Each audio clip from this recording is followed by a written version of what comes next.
In the world's poorest countries, around 1 in 4 children are engaged in child labour. The world's biggest food company, Nestlé. The Nestle company. Nestlé. Nestle collects millions of gallons a year from springs in Southern California. Would you agree with me that your product should not be used where there is impure water? They are taking the water that should not be owned by anybody. Using indentured servants in parts of Asia, of using child slave labor in parts of Africa. They've been trying to steal water everywhere from Brazil to Flint, Michigan. When it comes to corporations operating without any regard to human health and safety, the Nestle Corporation really seems to be in a league all of its own. What's going on with this company? A Nestlé tem feito mal para muitas crianças ao redor do mundo e poucas pessoas sabem disso. Eles usam táticas manipuladoras para convencer os pais a prejudicarem seus próprios filhos. A empresa tem cortado o fornecimento de água de milhões de pessoas e tem explorado crianças em diferentes partes do mundo por muitos anos. Com o passar do tempo, a Nestlé cresceu muito, adquirindo muitas marcas e se tornando uma empresa gigante. Infelizmente, esse crescimento trouxe um lado obscuro, levando a empresa a comprar cacau de mais de 2 milhões de trabalhadores infantis. O ex-CEO da empresa chegou ao ponto de negar que o trabalho infantil deveria ser considerado um direito humano. É importante questionar por que a Nestlé age dessa forma e por que continua envolvida nessas explorações infantis. Como essa empresa consegue escapar de tantas acusações graves sem sofrer consequências? Henri Nestlé nasceu em 1814 em Frankfurt, na Alemanha. Ele era o 11º de 14 filhos de uma família de vidraceiros que havia sido passada por várias gerações. Embora essa fosse a tradição da família, Henri se interessou cada vez mais pela química e decidiu que queria se tornar um farmacêutico, indo contra todos os planos de seguir o comércio familiar. Aos 15 anos, ele começou a trabalhar como aprendiz de farmacêutico e mais tarde deixou seu país para morar na Suíça. Lá ele trabalhou na fabricação de medicamentos e experimentos químicos. Foi nesse país que ele iniciou o que se tornaria uma das maiores corporações do mundo, a Nestlé. Entretanto, o caminho para o sucesso não foi muito fácil. Antes do sucesso, ele tentou diversas outras coisas, como a produção e venda de vinagres, licores, limonada, rum e até fertilizantes. Foi apenas quando Henri beirou seus 50 anos de idade que ele finalmente começou a ver seus primeiros resultados. Tudo começou quando ele leu uma notícia sobre a alta taxa de mortalidade infantil devido à dificuldade das mulheres em amamentar seus filhos e sobre as crianças terem alergia ao leite materno. Henri percebeu que era uma dor muito forte e viu uma grande oportunidade. As pessoas precisavam de alternativa que pudesse salvar a vida desses bebês. Henri conhecia bem essa dor. Sua esposa enfrentava os mesmos problemas que a impediam de dar à luz. Então ele dedicou-se incansavelmente a encontrar uma solução. Henri estudou todas as informações disponíveis sobre o leite materno e conduziu inúmeros experimentos em seu laboratório utilizando diversos ingredientes. Finalmente, em 1867, ele teve sucesso quando criou sua primeira fórmula para bebês. Uma mistura de leite de vaca, farinha e açúcar, e que poderia ser o substituto para o leite materno. A partir dessa inovação, ele fundou a empresa chamada Nestlé, para começar a vender sua criação revolucionária. Desde então, a Nestlé se tornou uma das maiores e mais bem-sucedidas corporações do mundo, com sua sede mantida na Suíça até hoje. A história da Nestlé começou com um homem humilde com intenções de criar um produto que salvasse a vida de bebês. Mas essa não é uma história emocionante de sucesso. Se tornou mais para uma história de terror. A comida para bebês foi o produto que marcou o início do domínio da Nestlé, mas também se tornou o mesmo produto que mais tarde iria destruir vidas.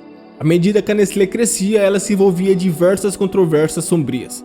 A nova fórmula para bebês de Henri foi um grande sucesso, com a encomenda chegando rapidamente e ele tendo que abrir uma fábrica para atender todas as demandas. Ele ficou surpreso com a rapidez com que tudo acontecia e o dinheiro que fluía devido ao enorme sucesso desse produto. Em parceria com o chocolateiro suíço, ele criou outro produto que seria o primeiro leite achocolatado. Em 1875, em poucos anos, Henri se transformou de um pequeno farmacêutico desconhecido na Suíça em um dos homens mais ricos do país. A Nestlé se mantinha em crescimento a cada mês. Entretanto, todo esse sucesso estava sobrecarregando Henri, que já tinha uma idade bem avançada. Ele queria descansar e passar mais tempo com sua esposa. Alguns anos depois, Henri decidiu se aposentar e vender sua empresa. Foi quando a história da Nestlé tomou um rumo interessante. Os novos proprietários que assumiram a Nestlé tinham grandes planos para expandir a empresa. Em 1905, eles se juntaram com uma empresa rival chamada Anglo-Suez, que vendia produtos semelhantes.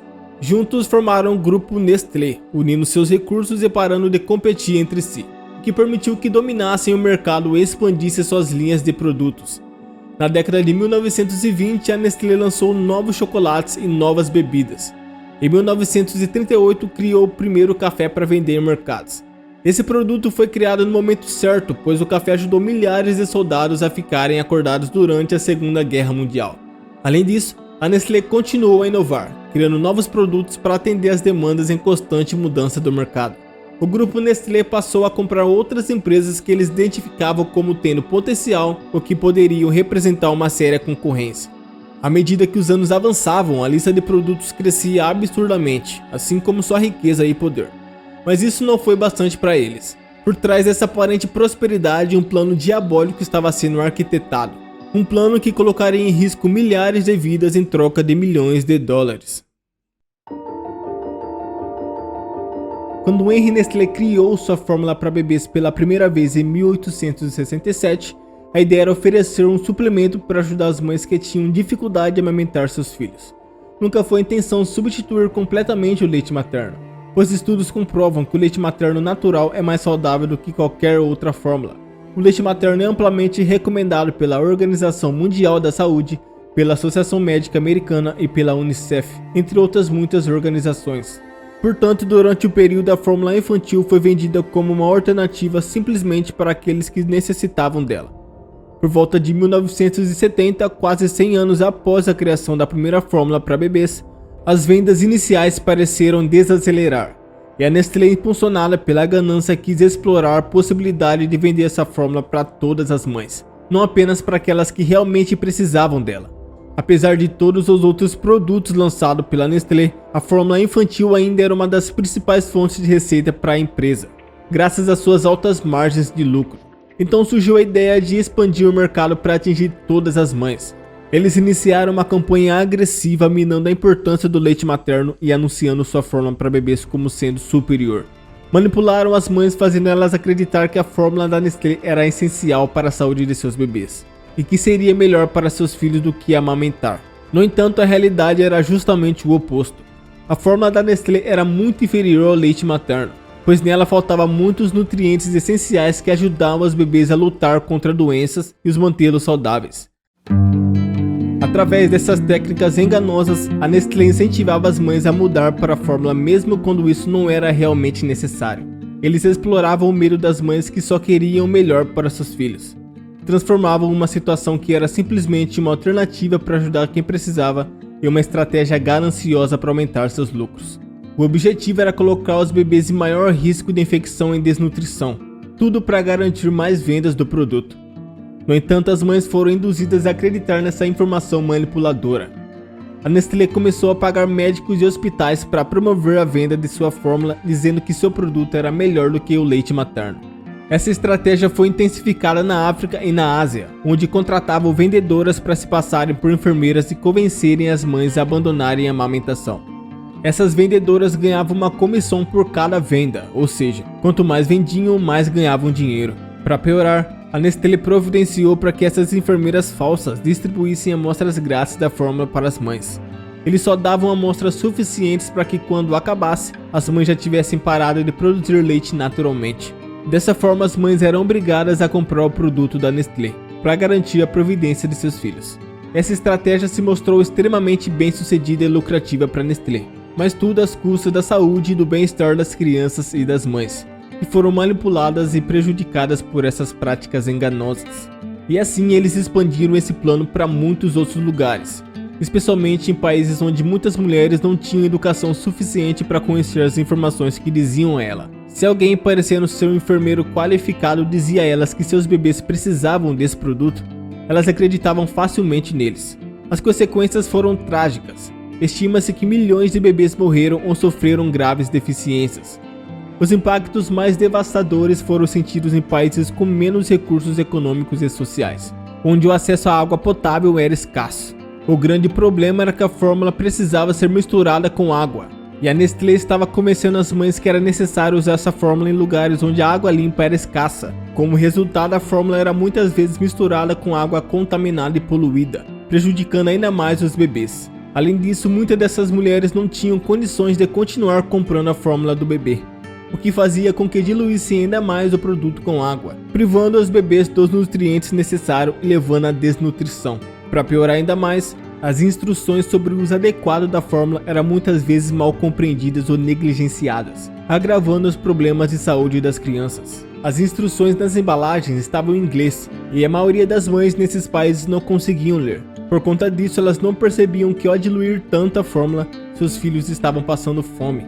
Muitas delas não sabiam que precisavam ferver a água antes de usar, o que causava uma proliferação de bactérias e tornava seus bebês doentes. A Nestlé não fazia nada para resolver esses problemas e parecia sair impune de tudo isso. Contudo, em 1974, uma publicação chamada O Bebê Assassino expôs as graves consequências do produto nesses países. A Nestlé foi acusada de criar uma necessidade que não existia, convencer os consumidores de que o produto era necessário e torná-los dependentes dele. Essa exposição gerou um escândalo muito grande, levando a boicotes em vários lugares.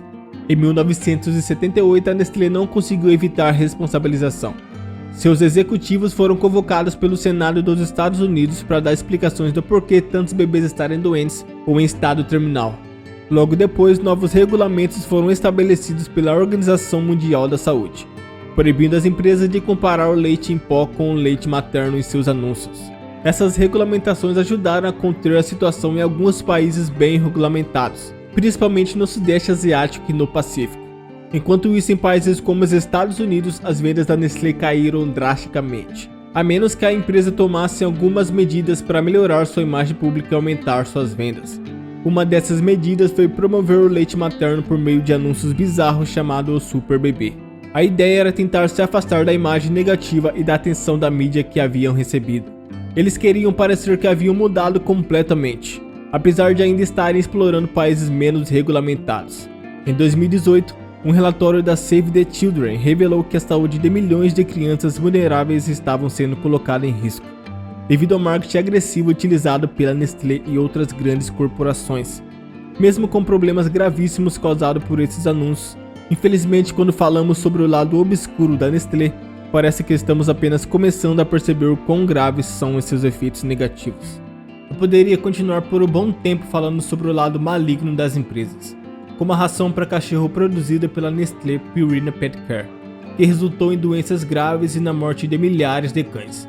Ou se quiser, é só clicar nesse vídeo que você vai saber tudo sobre a história da Coca-Cola e o plano diabólico que fizeram para chegar onde chegaram.